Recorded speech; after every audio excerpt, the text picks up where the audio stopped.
My name is Keg, and I'm here with former Newcastle Vikings quarterback Mike Ruisch. Mike, how are you doing today? Doing great. Thanks for having me on today. No problem, man. It's good to see you again. So what have you been up to since you played for the Vikings? I'm working now, working in corporate America. I work at Raymond James. Currently, I'm trained to be a financial advisor, so getting all my certifications done for that, and yeah, loving it. Cool. So, gonna get into the football talk, and I want to take you back to your early years of playing football. So, when did the love of football start, and when did you know that you were going to be a quarterback? I would say the love definitely. It started when I started playing as a young kid, probably like 6 to 8 years old. I loved it from then. I think it was more the teammates that I played with too. Loved hanging out with those guys. So going to practice every day was another excuse for us to hang out, mess around. But the love definitely grew as I got into high school. The last couple of years when I finally started a few games, and then going into college, that's when it really took over. Football has brought me a lot of opportunities, and I have nothing but love for the game. It's the best team sport ever, and I know that may be an unpopular opinion worldwide, but it is my opinion, and I'm holding to it. Yeah, I mean, I think we can all agree with something there. So I was doing a little bit of research into you. So I seen that you started playing football. Was it in high school? Was it the Parkland Trojans? Correct, Parkland In Trojans. Pennsylvania? Yeah. Yes. And you ended up going on to a Division III school. And can you remind me of the pronunciation of the school that you went to? Because I don't want to butcher that. Susquehanna University. Susquehanna. So what was the recruitment process like getting into a Division III school? Yeah, so coaches, they would come into school, they would come into the main office of your high school, basically tell a guidance counselor or whatever service staff was down there to give a call to whatever classroom you were in. They would have you come down, talk to the coach. And yeah, basically that's how most of those started. And then from there it would be phone calls, weekly, daily, depending on how much they wanted you. And yeah, it was definitely a cool process, but also a tough process. And, you can only say yes to one of the coaches. So it was, it was a great process. A very, very exciting time. Yeah, so I was having a look at your record. In 2022, you guys went 10-1.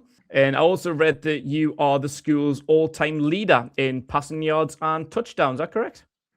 That is correct. Is that some honor to hold on to, that you're the school's all-time leader in those stats?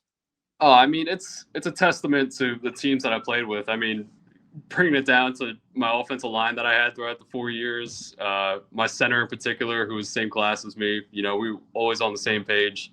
When you have guys like that, the receivers we had, the running backs, and the defense that we had, it was the perfect storm. So a lot more goes into that than you think. And man, records are meant to be broken. So I know, it's probably going to be short-lived, but it's a good feeling. And it's definitely more of a team number than anything. So that was in Pennsylvania as well. So did that school have any relevance back home? Any family members or anything go there or close to home?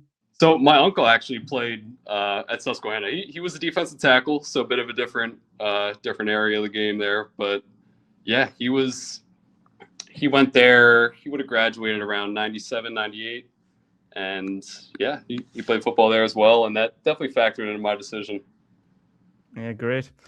And then you ended up in the UK. You came across to Durham University first and foremost. So from Susquehanna, how did you end up coming to Durham?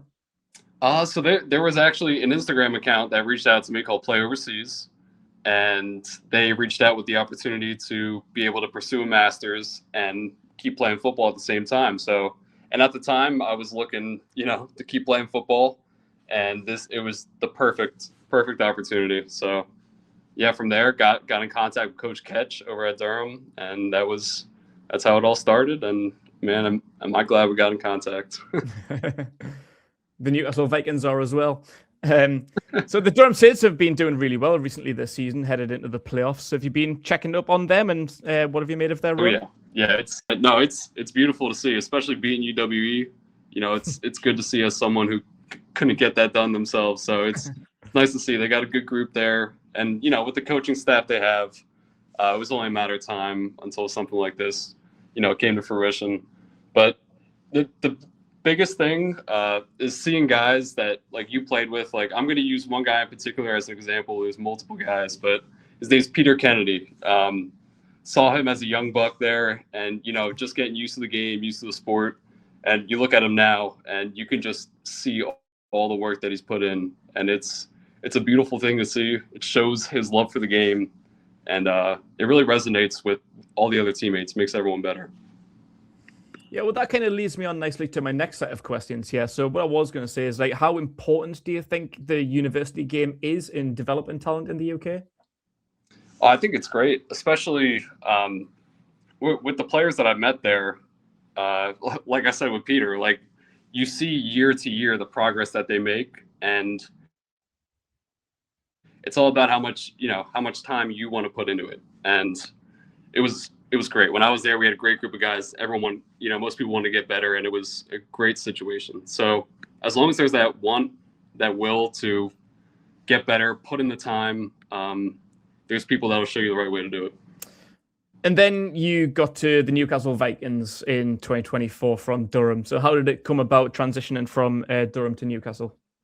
Oh, it was great. I mean, you go from playing, you have a set amount of ages roughly for the university, and then you go to Newcastle where it's amateur and anyone can play.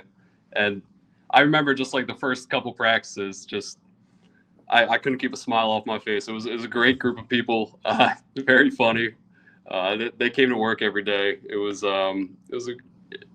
another great. I know I'm sound repetitive, but it was another great situation, and I'm thankful for that.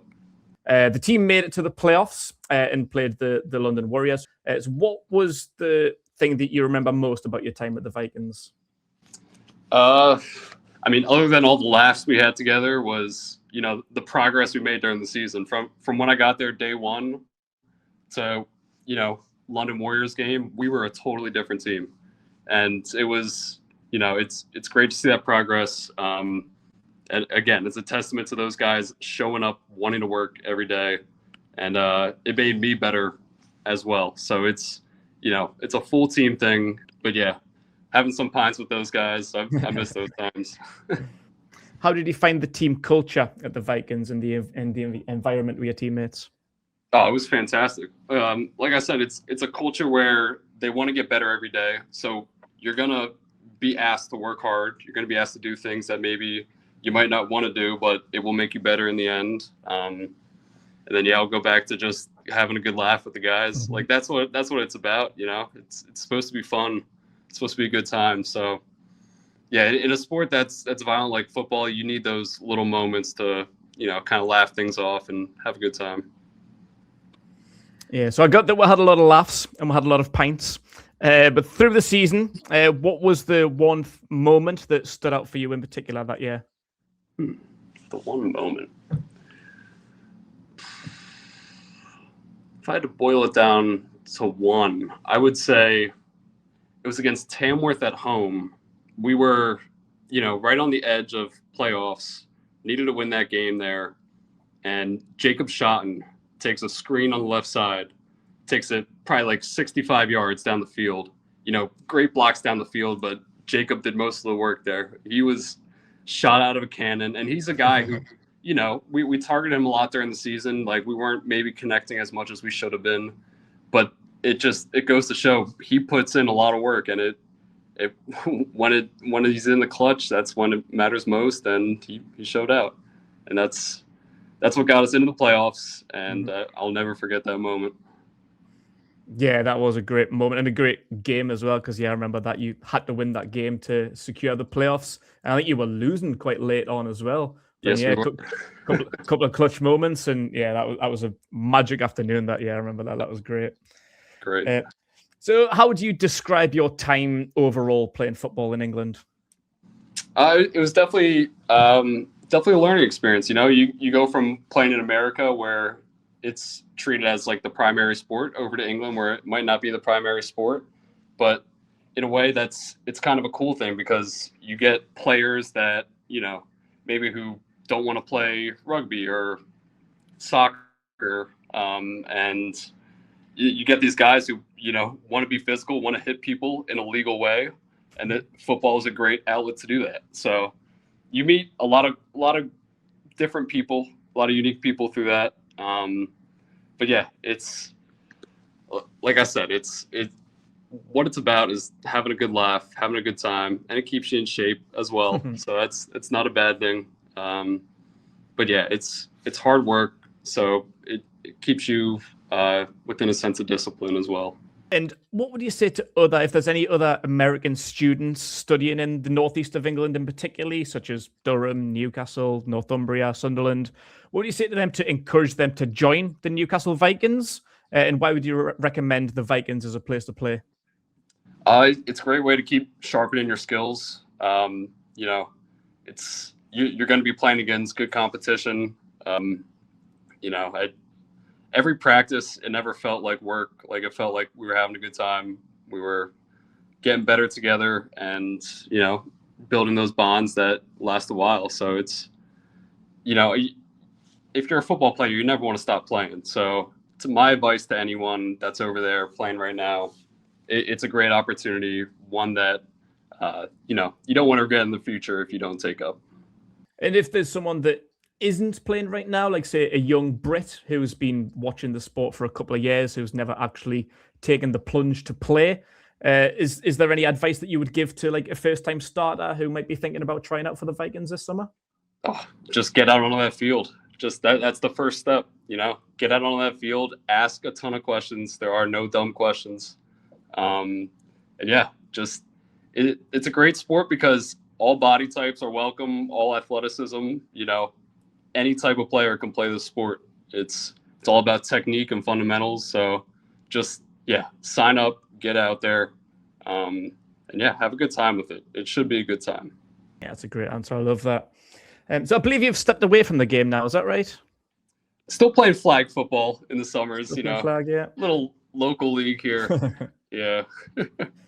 So what else are you doing in your time? Obviously, you've got the job. Like, what else have you been doing since you moved back to America? So I'm actually helping out coaching at my high school as well, helping out with the quarterbacks there. So that was fun. And my little brother was a senior this season, so that was pretty special being able to coach a team that he played on. But that's something I plan on continuing to do. But yeah, other than that, just trying to stay in the gym, trying to stay active. Been picking up some guitar lately. Like you find some weird things to do with all the time we have. So yeah, I've seen like a quarterback training class or something on your Instagram. What was that about? Yeah, so I actually in the near future here, I plan on doing some more like one-on-one, maybe small group training with quarterbacks, and then hopefully in a year or two from now, work on like a 7-on-7 type team. Yeah, that's all in the works right now, but not currently doing it. So you're still involved in football with flag? Like, how's that going? What kind of level are you playing? So yeah, I'm playing flag football for a local league around here, and it's a bunch of high school buddies that I played with. So it's a nice excuse to get with them, have a couple beers after the game. But it's good competition. It really is. And I played some flag over there with Ross, Taylor, some of those guys who play for the Vikings. So that was my kind of intro to flag and keeping that going for now. It's a good time. I like it. So you were introduced to flag football in the UK? I was. I never. I played it maybe when I was like 5 years old here, but adult flag football, I was introduced to that in the UK. Cool. So, if there's one thing that you miss about the physical game, what would you say that was? Oh man, that feeling of winning. That you still get that all those traits that you develop playing the game, like it does translate to the working world. Discipline, work ethic, things like that. But that feeling of just physically overpowering someone, schematically beating someone, I miss that a lot. But the biggest thing is the camaraderie with the teammates. Like that's what kept me playing the game for so long. That's what I miss a lot. All right, we're not nearly done there, Mike. Just got a couple of quick fire questions. I've just made this one up. I'm just going to put you on the spot here because you've mentioned all the laughs that you've had. Funniest teammate? Funniest teammate? Mm. Terrell Brown, another American. He was pretty funny. I miss TB. I know he's playing around the arena circuit now in America, but Yeah, I've seen that. Yeah. oh man, I couldn't stop smiling around him either. If there's one thing I miss, it's you two together. Like you two at the Vikings were just something else. It was a pleasure to watch you on a regular basis. Like you two had a great dynamic. Well, it was a pleasure to be there as well. And this last one is also kind of been touched upon as well. Try and maybe think of a different answer, but favorite game day moment. Favorite game day moment. I would just say after every game, maybe just grabbing a pint right at the pub right next to it. You know, it was win or lose, go over there, have a pint, debrief, talk about the game, and have some good laughs. That would be the moments that made it. Thanks for coming on, Mike, and sharing some great memories. Much appreciated. Yeah, no, thanks for having me. It was great to jog the mind, relive some of these memories. It was awesome.